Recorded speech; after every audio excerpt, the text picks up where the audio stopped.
ಇವತ್ತಿನ ವಿಶೇಷ ಗರ್ಗರಿಯಾಗಿರೋ ಅಂಥ ಬೆಳಗ್ಗೆ ತಿಂಡಿ 2-3 ಚಮಚದಷ್ಟು ಎಣ್ಣೆ, ಸಾಸಿವೆ ಸಣ್ಣ ಚಮಚದಲ್ಲಿ 1 ಚಮಚದಷ್ಟು, ಸಾಸಿವೆ ಚಿಟಪಟ ಅಂದ ನಂತರ ಕಡಲೆಬೇಳೆ ದೊಡ್ಡ ಚಮಚದಲ್ಲಿ ಟೇಬಲ್ ಸ್ಪೂನಲ್ಲಿ 1 ಟೇಬಲ್ ಸ್ಪೂನಷ್ಟು. ಕಡಲೆಬೇಳೆ ಕೆಂಪಾಗಲಿ. ಈಗ ಕಡಲೆಬೇಳೆ ಕೆಂಪಾಗಿದೆ. ಕಟ್ ಮಾಡಿ ಇಟ್ಕೊಂಡಿರೋ ಹಸಿರು ಮೆಣಸಿನ್ಕಾಯಿ, ಸ್ವಲ್ಪ ಹಸಿ ಶುಂಠಿ, ಕರಿಬೇವಿನ ಎಲೆಗಳು. ಇದು ಚಿರೋಟಿ ರವೆ 1.5 ಗ್ಲಾಸಷ್ಟು ಅಥವಾ ಸುಮಾರು ಒಂದು 300 ಗ್ರಾಮ್ಸಷ್ಟು. ಸುಮಾರು ಒಂದು 5 ನಿಮಿಷ ರವೆನ ಚೆನ್ನಾಗಿ ಹುರ್ಕೋಬೇಕು. ರವೆನ ಚೆನ್ನಾಗಿ ಹುರಿದಿದ್ದಾಗಿದೆ.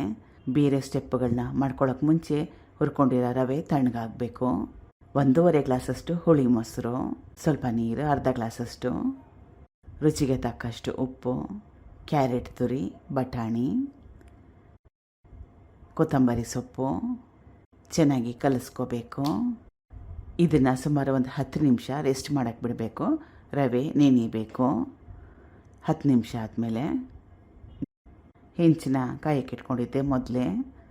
ದಪ್ಪ ಮಾಡಿಕೊಂಡ್ರೆ ಚೆನ್ನಾಗಿರುತ್ತೆ, ಸ್ಪಾಂಜಿಯಾಗಿ ಬನ್ ಅಥವಾ ಬ್ರೆಡ್ ಥರ ಚೆನ್ನಾಗಿರುತ್ತೆ. ಮುಚ್ಚಿಡಬೇಕು. ಒಂದು ಕಡೆ ಚೆನ್ನಾಗಿ ಬೆಂದ ಮೇಲೆ ತಿರುವಾಕೋಬೇಕು.